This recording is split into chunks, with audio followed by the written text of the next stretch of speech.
মাজার বানাবেনই না। তিনি যত বড় হুজুর হোক, কবর পাকাই করবেন না। কবর পাকা করার কোনো নিয়ম ইসলামে নাই। যেখানে একটা মাজার আছে ওই এলাকা শিরকের বাজার মিলে যায়। সে যত বড় পীর হোক, আস্তে আস্তে মাজার হইয়া শিরিক শুরু। হযরত শাহজালাল রহমতুল্লাহি আলাইহি এই দেশে ইসলাম প্রচারের জন্য ইয়ামান থেকে আসছে। গুরু গোবিন্দের সাথে যুদ্ধ করার জন্য যে তলোয়ার ব্যবহার করেছে, সে তলোয়ারটা এখনো আছে। আর সে শাহজালালের মাজারে মোমবাতির বাজার মিলে গেছে। সেখানে আগরবাতির বাজার, মোমবাতির বাজার।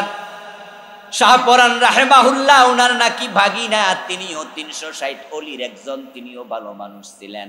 আমার এই দুই চোখ সাক্ষী, আমি শাহপরানের মাজারে নিজে দেখেছি সেজদা দিচ্ছে। হযরত আলী রাদিয়াল্লাহু তাআলা আনহু বলেছেন, যখন মক্কা বিজয় হলো, রাসূলুল্লাহ সাল্লাল্লাহু আলাইহি ওয়াসাল্লাম বললেন, আলী, আব্বাসকে সাথে নিয়া, হামজাকে সাথে নিয়া মদিনায় বেরিয়ে যাও, মক্কার চারপাশে চলে যাও। যেখানে উঁচু কবর পাবে, সব উঁচু কবর ভেঙে সমান করে দাও।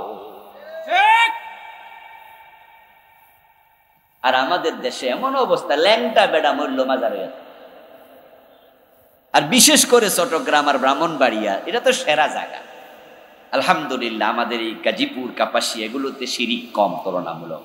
আলহামদুলিল্লাহ পড়েন, এটা আল্লাহর বড় দয়া আপনাদের উপরে যে এগুলো এখানে কম। মাজারের মাঝে মানত করা শিরিক।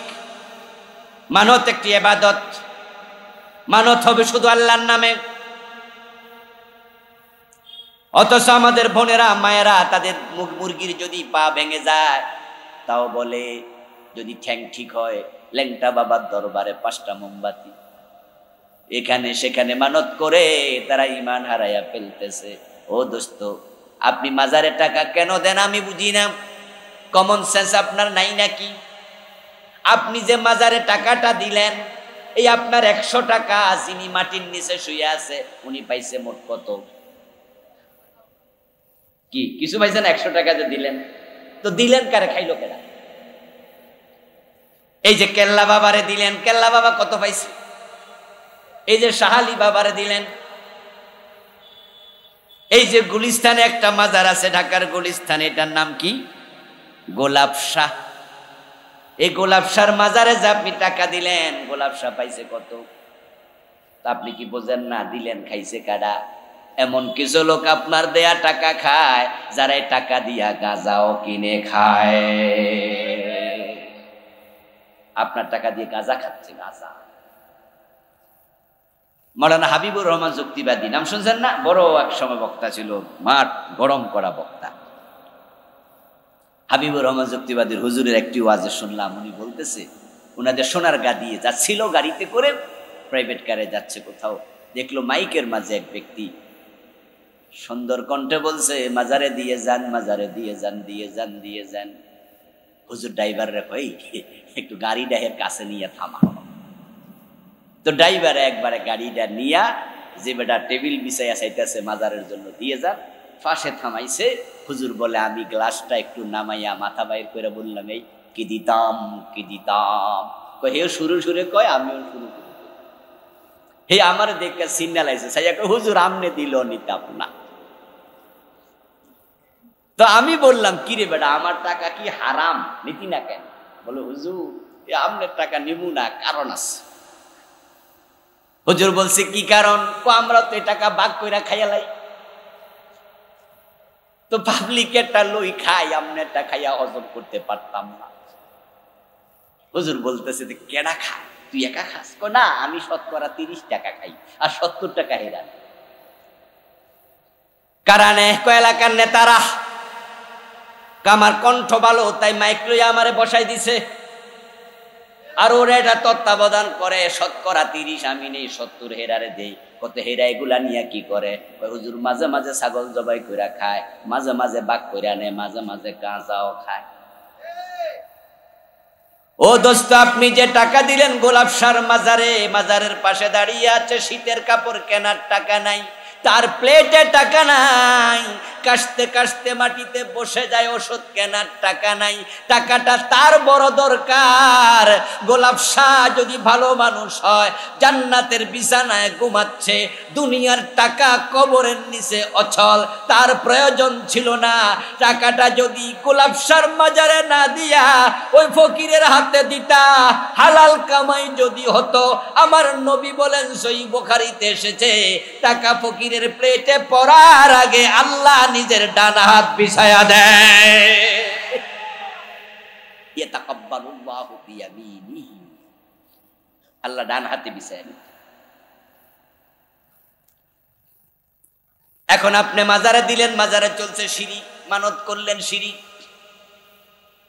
মাঝে মাঝে দেখবেন বিদ্যুৎ চলে যায়, বিদ্যুৎ চলে গেলে মাগরিবের নামাজ চলাকালে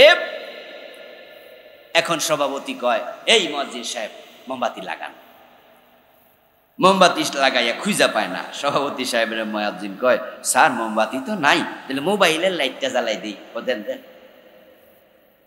মসজিদে বিদ্যুৎ চলে গেল, মোমবাতি নাই, অথচ এখানে আলো দরকার।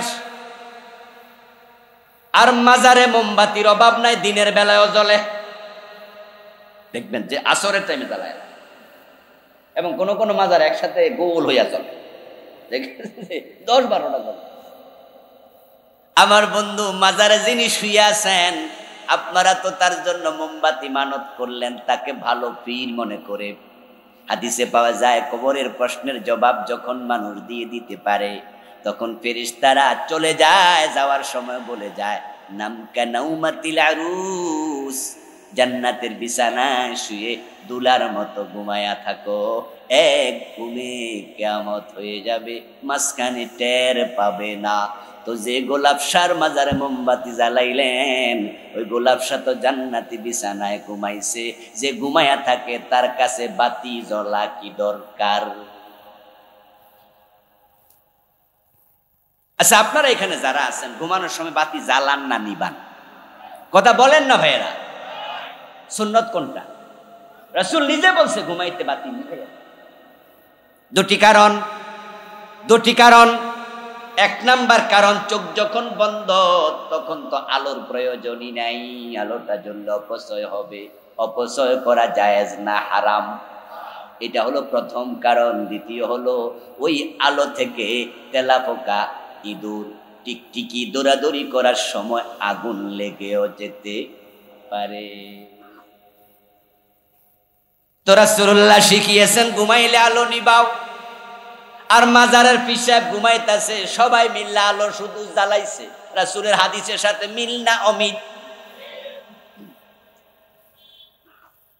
ও দোস্ত আমার, এই জন্য মাজারের ধারে কাছে যাবেন না, মাজার বানাবেন না। চট্টগ্রামে গেলে মাঝে মাঝে অবাক হয়ে যায়, এত মাজার, নাম শুনে আরো আশ্চর্য হই।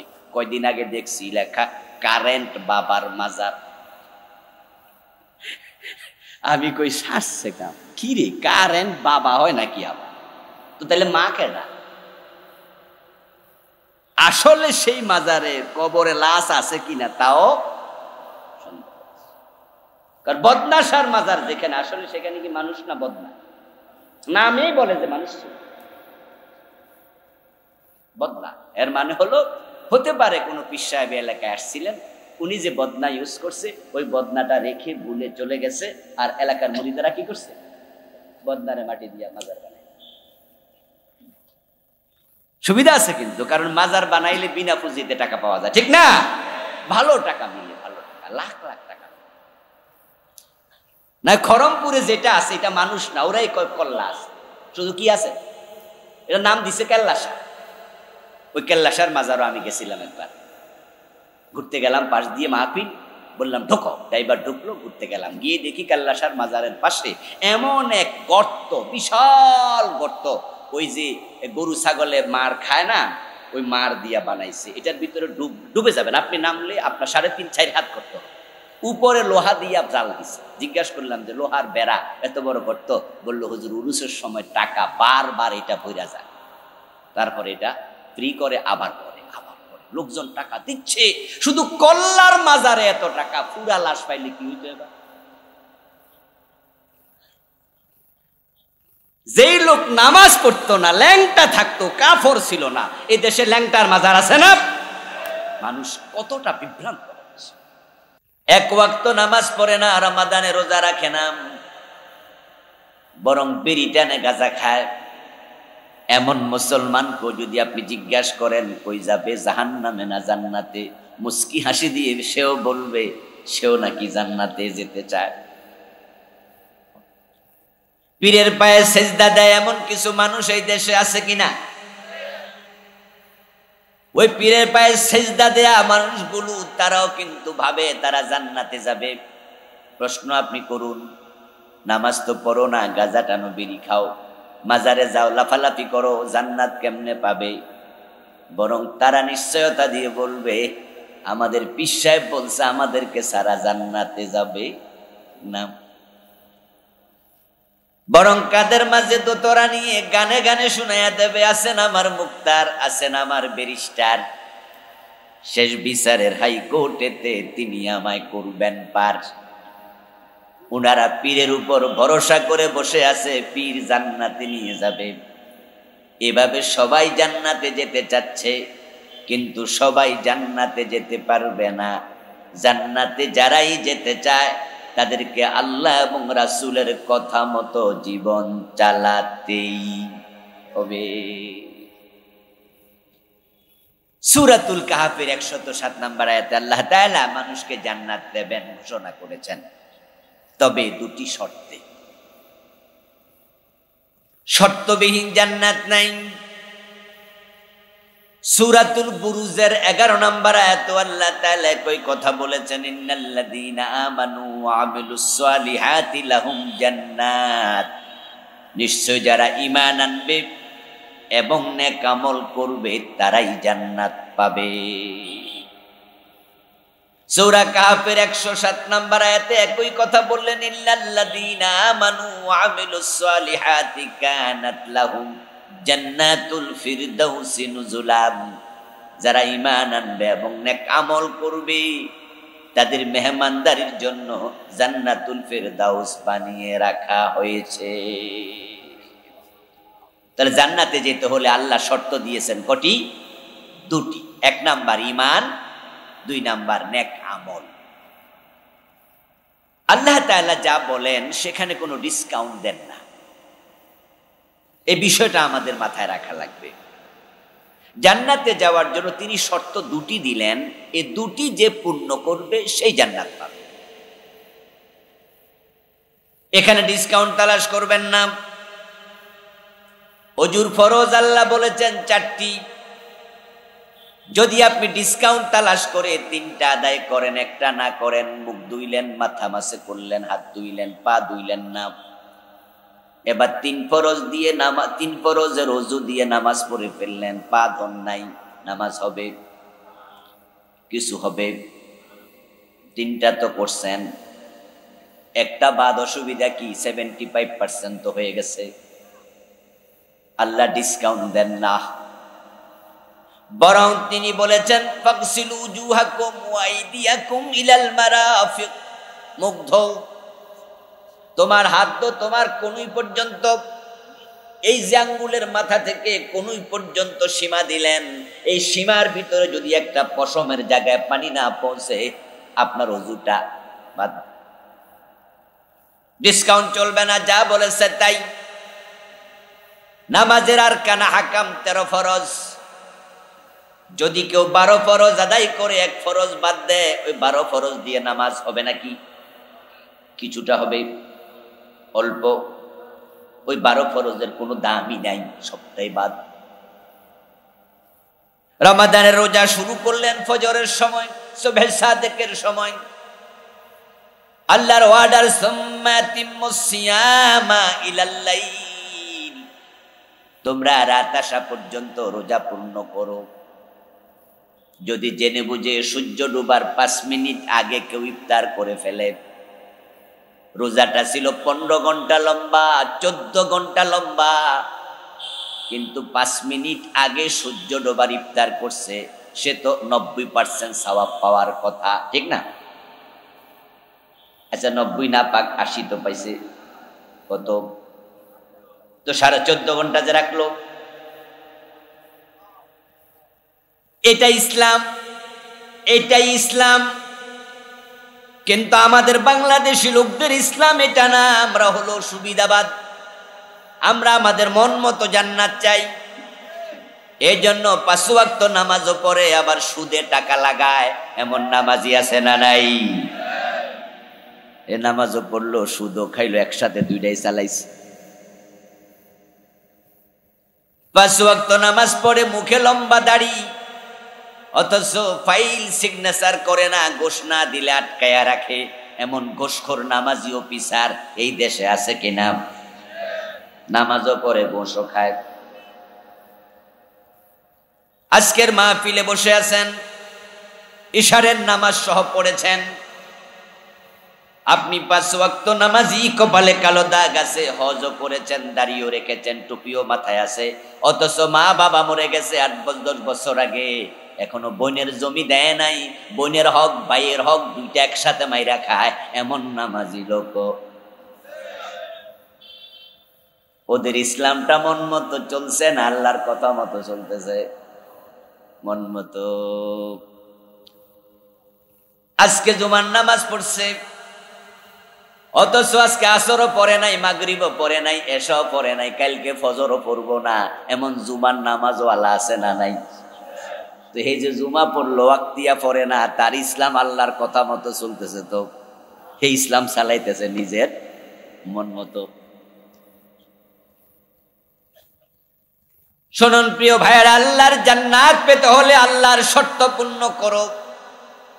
আল্লাহর শর্তের বাহিরে গেলে জান্নাত নাই। আর তিনি এমন এক মহান সত্তা, তিনি যদি কাউকে জান্নাত না দিয়া জাহান্নামের মাঝখানে ফেলে দেয়, কেন ফেলেছেন এই প্রশ্ন করার সাহস কারো নেই। তো জান্নাত তিনি দেবেন, আলহামদুলিল্লাহ, জান্নাত তিনি বানায় রাখছেন, দেয়ার জন্যই বানাইছেন। আমরা যারা আহলুস সুন্নাত ওয়াল জামাতের আকীদা লালন করি, বিশ্বাস করি, আমাদের বিশ্বাস হলো আল্লাহ জান্নাত বানাবেন না বানিয়ে ফেলেছেন। দিস ইজ আওয়ার আকীদা। আর যারা মুতাজিলা, একটা সম্প্রদায় ছিল, এখন পৃথিবীতে ওদের অস্তিত্ব নাই বললেই চলে, ওদের আকীদা হলো জান্নাত আল্লাহ বানাবে, এখনো বানায় নাই। এটা হচ্ছে বিভ্রান্ত আকীদা। বরং আমাদের আকীদা হলো জান্নাত প্রস্তুত। রাসূলুল্লাহ সাল্লাল্লাহু আলাইহি ওয়াসাল্লাম মেরাজের রাতে জান্নাতে ঢুকেছেন, এমন হাদিসও আছে। তো জান্নাত না বানাইলে কেমনে ঢুকলেন?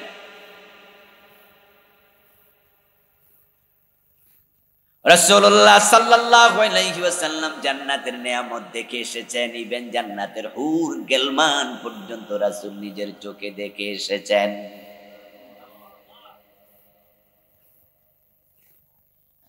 আল্লাহর হাবিব জান্নাত পরিদর্শন করে যখন বের হবেন, তখন জান্নাতের ফেরেশতারা বলল, ইয়া রাসূলুল্লাহি, আপনার জন্য আল্লাহ তাআলা যে হুর বানাইছে, আপনি হুরগুলো দেখবেন না বুঝি? প্রিয় নবীজি বললেন, হ্যাঁ হ্যাঁ, আমি তাদেরকেও দেখে যেতে চাই। রাসূলুল্লাহ হুর দেখতে গেলেন, গিয়ে দেখেন জান্নাতি হুরেরা সবাই সমস্বরে কোরাস কণ্ঠে সঙ্গীত গাচ্ছে।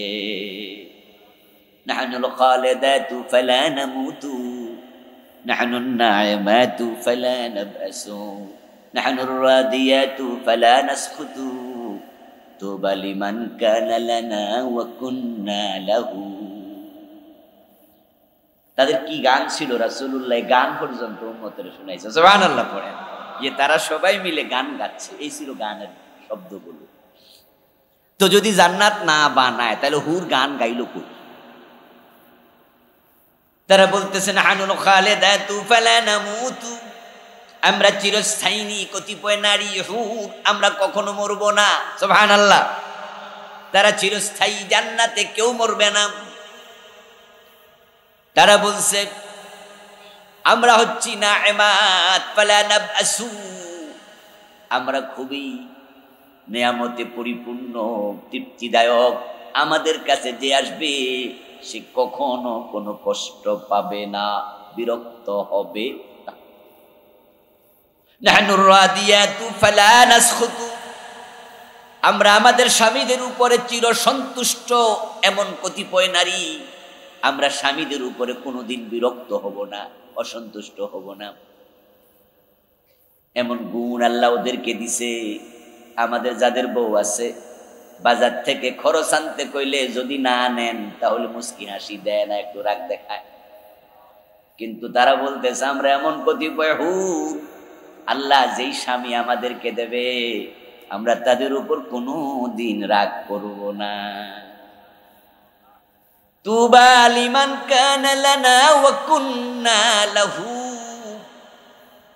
তারপরে জান্নাতি হুরেরা বলতেছে তার জন্যই সুসংবাদ, আল্লাহ আমাদেরকে যার জন্য বানাইছে এবং যাকে আল্লাহ আমাদের জন্য বানাইছে।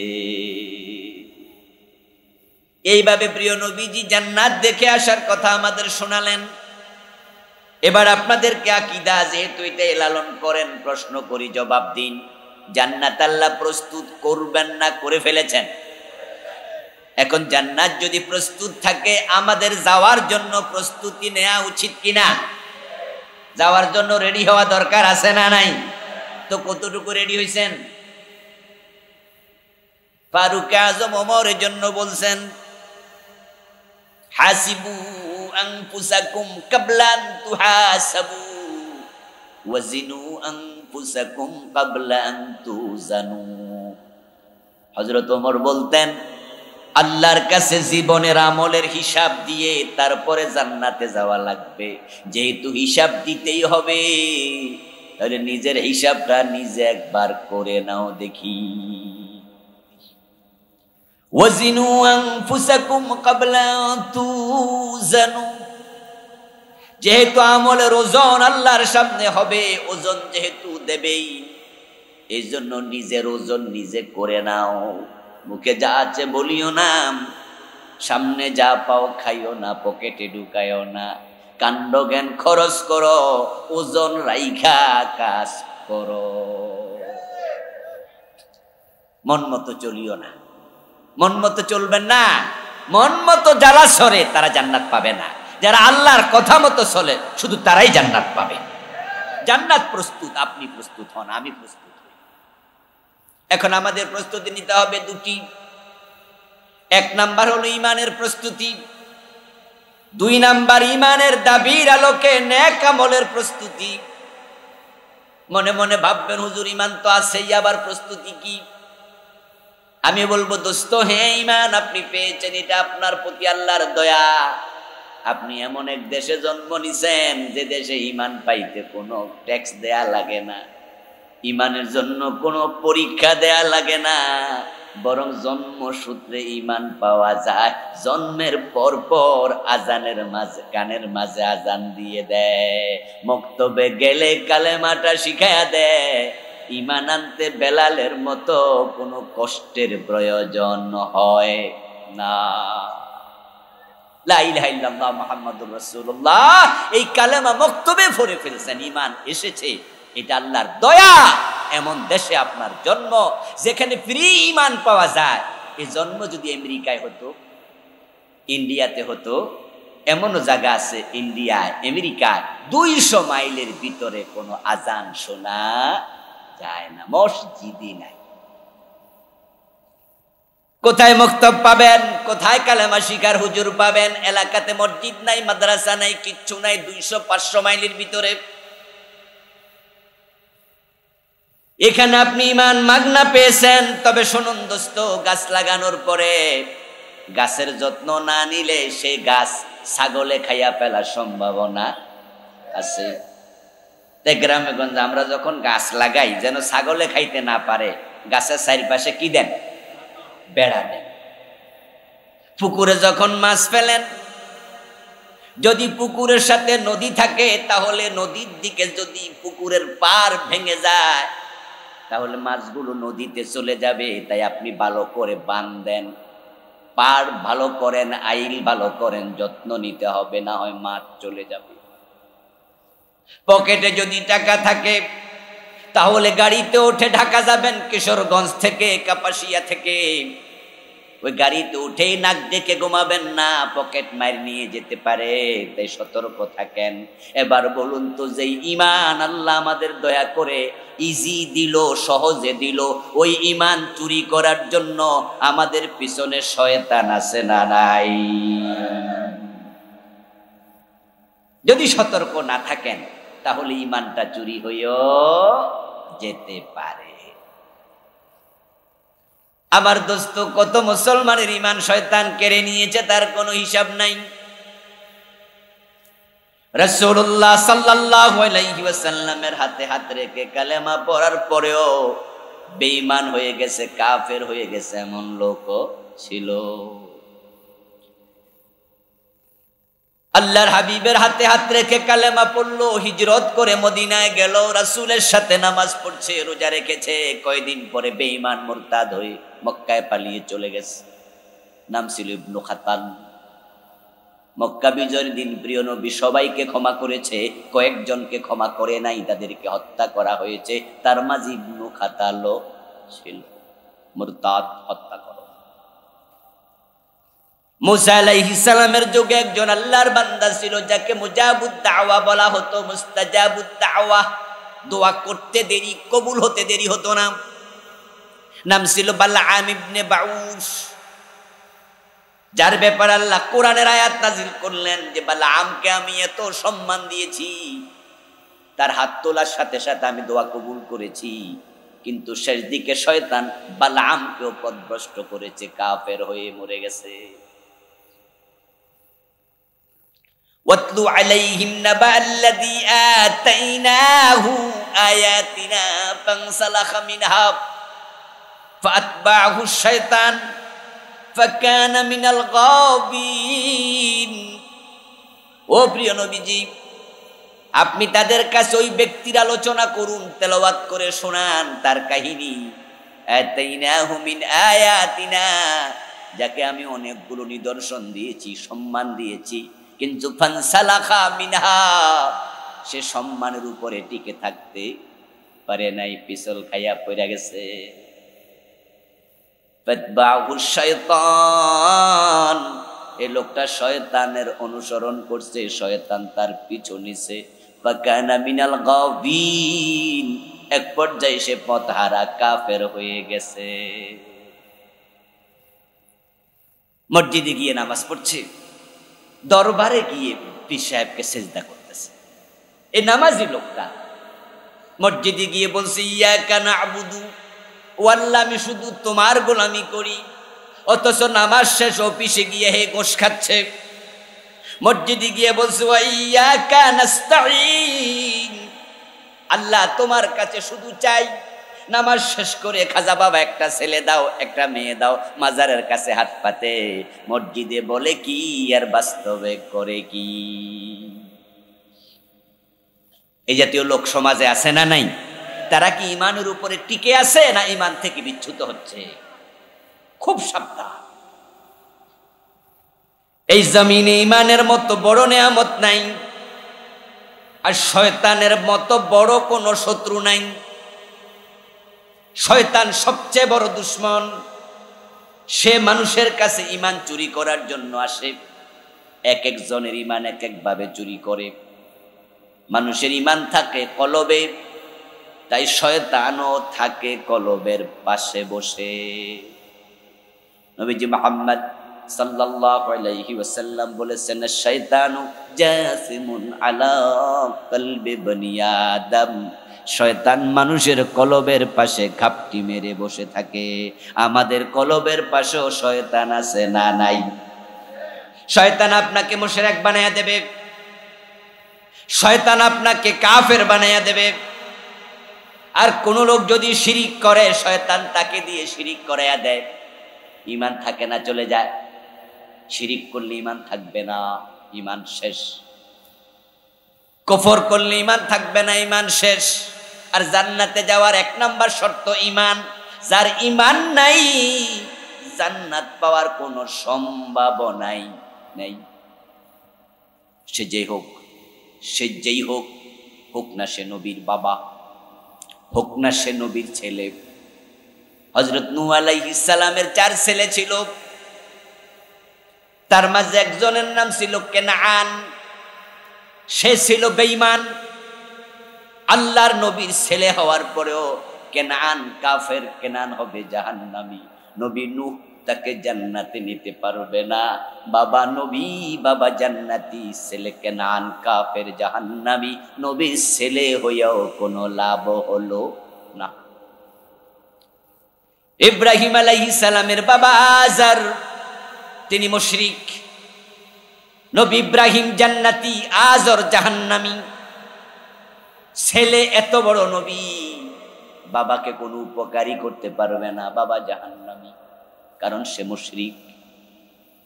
নবী মুহাম্মদ সাল্লাল্লাহু আলাইহি ওয়াসাল্লাম জান্নাতি, অথচ ওনার আপন চাচা আবু তালেব হবে জাহান্নামী।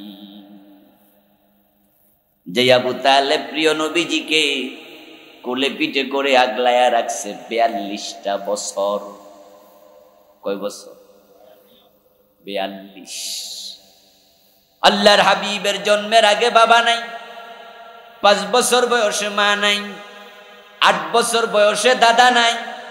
যখন দাদা মরে গেল তখন চাচার কোলে উঠলো, চাচা আবু তালেব ভাতিজাকে কোলে নিলেন।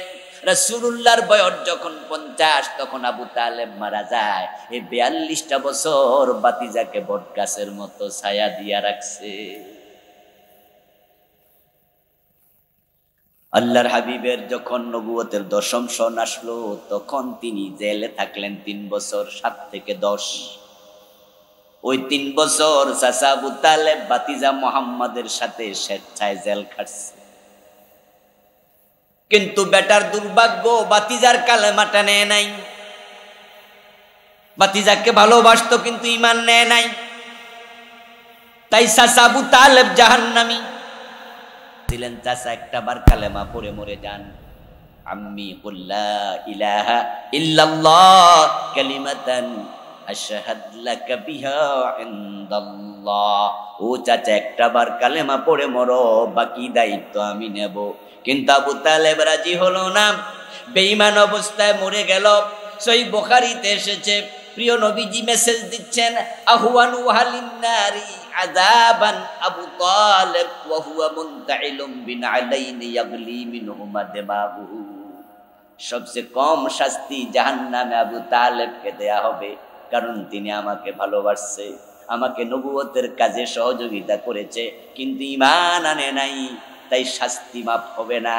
জাহান্নাম থেকে বানানো আগুনের 2টা স্যান্ডেল আবু তালেবের পায়ের নিচে রাখা হবে। ওই 2 স্যান্ডেলের উত্তাপের কারণে আবু তালেবের মাথার মগজ টকবক করে উতরাতে থাকবে। চাচা আবু তালেব জাহান্নামী, নবী মুহাম্মদ বাঁচাতে পারলো না, কারণ ঈমান নাই। এবার আপনারাই বলেন, ঈমান ছাড়া আমরা জান্নাত পাবো? আমরা কেডা? ইব্রাহিম নবীর বাবা পায় না, নূহ আলাইহিস সালামের ছেলে পায় না, নবী মুহাম্মদের আপন চাচা জান্নাত পায় না। আর আপনারা আমার সাথে নবীর তো আত্মীয়তার কোনো সম্পর্ক, দেশের কোনো মিল, বংশের কোনো রিলেশন, তো আপনি ঈমান ছাড়া জান্নাত আশা করেন কেমনে কইরা? লাভটা কি? আর যদি আপনি বেলালের মতো হতে পারেন যে ঈমানের ব্যাপারে কোনো ছাড় নাই, গলায় রশি লাগায়া টানে, বেলাল ঈমান ছাড়তে রাজি হয় নাই, এমন ভাবে ধরছে বেহুশ হয়ে যায়, কিন্তু ঈমান ছাড়বে না। আর বেলালের ঈমানের তেজের কারণে বেলাল দুনিয়ায় থাকতে আল্লাহ জান্নাত দিয়ে দিছে। প্রিয় নবীজি সাল্লাল্লাহু আলাইহি ওয়াসাল্লাম মেরাজ থেকে ফিরে এসে বলেন, বেলাল, আমি মেরাজের রাতে জান্নাতে ঢুকেছি, আমার আগে আগে তোমার পায়ের শব্দ শুনেছি। বেলাল কি রাসূলের বংশের লোক? রাসূলের দেশের লোক? বাড়ি ইথিওপিয়া, হাবশা, আফ্রিকা। বাবা ছিলেন দাস, উনি ছিলেন দাসের ছেলে, দাস। চেহারা ছিল কালো। প্রিয় নবীর সাথে বংশের মিল নাই, চেহারার মিল নাই, দেশের মিল নাই, কিন্তু দুনিয়া থাকতে জান্নাত অগ্রিম পাইয়া গেছে। কারণ বেলালের ঈমানটা ছিল বড় মজবুত। এখন সে জান্নাত পাওয়ার জন্য আমাদেরও মজবুত ঈমান দরকার আছে না নাই? কিন্তু মানুষ তো ঈমান হারাচ্ছে শিরিক করে।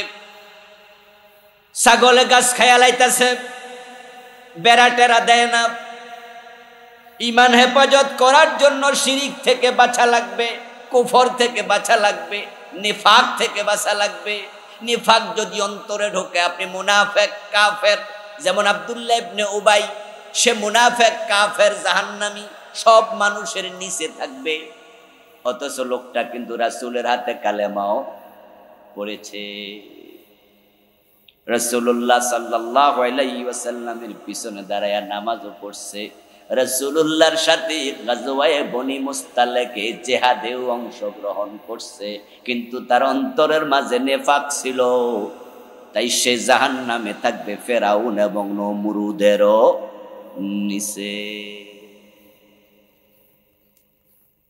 শিরিক করে মানুষ মুশরিক হয়ে যায়, কুফর করে মানুষ কাফের হয়ে যায়। আমাদের দেশে ঈমানের বড় দন্যতা চলছে, কারণ কুফরি সরাসরি, শিরকের সরাসরি সমাজে। আমার বন্ধু মুসলমানের সন্তান বিয়ে করার পরে 2-4 বছর আল্লাহর কাছে সন্তান চায়, একটু দেরি হয়েছে, তাই বলে আল্লাহ আমারে ছেলে দাও মেয়ে দাও। কিন্তু যখন সন্তান একটু লেটে হয় তখন এবার ধৈর্য হারা হয়ে যায়। হুজুরের কাছে দৌড়াদৌড়ি, কবিরাজের কাছে দৌড়াদৌড়ি, বিভিন্ন জায়গায় দোয়া চাইতে চাইতে 5-7-10 বছর হয় না। এক পর্যায়ে বন্ধু পরামর্শ দেয়, বাংলাদেশে হবে না, ইন্ডিয়া চলে যা, কারণ কেউ ফিরে না খালি হাতে খাজা বাবার দরবারে। আচ্ছা, ছেলে মেয়ে চাওয়ার জন্য মাজারে মাজারে ঘোরে এমন লোক বাংলাদেশে আসেনি? সন্তান দেয়ার মালিক কে? কোনো মানুষ দিতে পারবে? আচ্ছা, মানুষ কি একটা সুই বানাইতে পারে? আল্লাহ যদি না দেয়। এই যে সুই বানাইছেন লোহা দিয়া, লোহাটা কি মানুষে বানায় না আল্লাহ বানায়? একটা চাল বানাইতে পারবেন? প্লাস্টিক দিয়ে বানাবেন না। প্লাস্টিক দিছে কে? যে গাছের রস থেকে প্লাস্টিক হয়, ওই গাছটা কি মানুষ বানাইছে? এই মানুষের কাছে বলে, চাচা, বাবা, পীর বাবা, আমার একটা ছেলে দাও। আস্তাগফিরুল্লাহ। শিরিক কাকে বলে? যেই গুণ একমাত্র আল্লাহর জন্য নিবেদিত, যার মালিক আল্লাহ নিজে, ওটার সাথে অন্যকে শামিল করার নামে হলো শিরক। আমার প্রিয় ভাইয়েরা, আমাদের বাংলাদেশে দেদারসে শিরিক চলছে। কোনটা শিরিক মানুষ অনেকে জানেই না, অনেকে বোঝে না, বুঝতেও চায় না।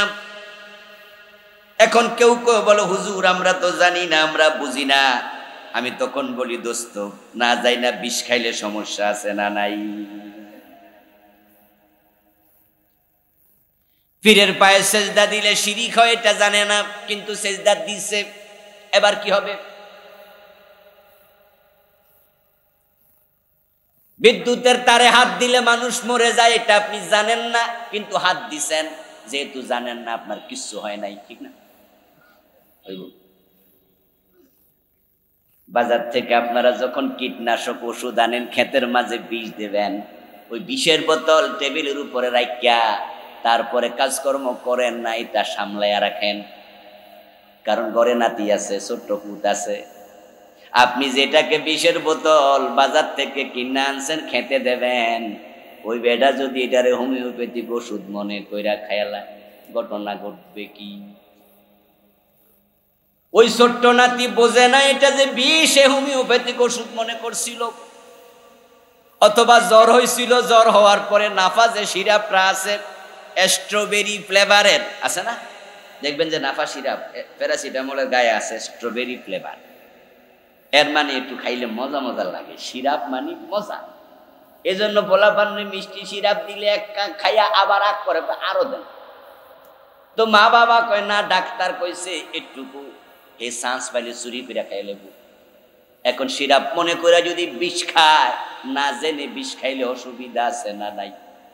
তা আপনি বলবেন, হুজুর আমি জানি না এটা যে শিরিক। হাসরের দিন আল্লাহ প্রশ্ন করবেন, বান্দা এলেম শিখা ফরজ করেছি, তো জানো নাই দোষটা কার, পড়লে তো তুমি জানতা। আল্লাহর কাছে জানি নাই শব্দের কোনো দামই নাই, কারণ আল্লাহ তাআলা কোরআনে যত বিধান নাজিল করছে এক নাম্বার ছিল ইকরা। এক নাম্বার কি ছিল? ইকরা বিসমি রাব্বিকাল্লাযী খালাক। পড়ো, রবের নামে পড়ো, পড়ো পড়ো, এটা এক নাম্বার অর্ডার।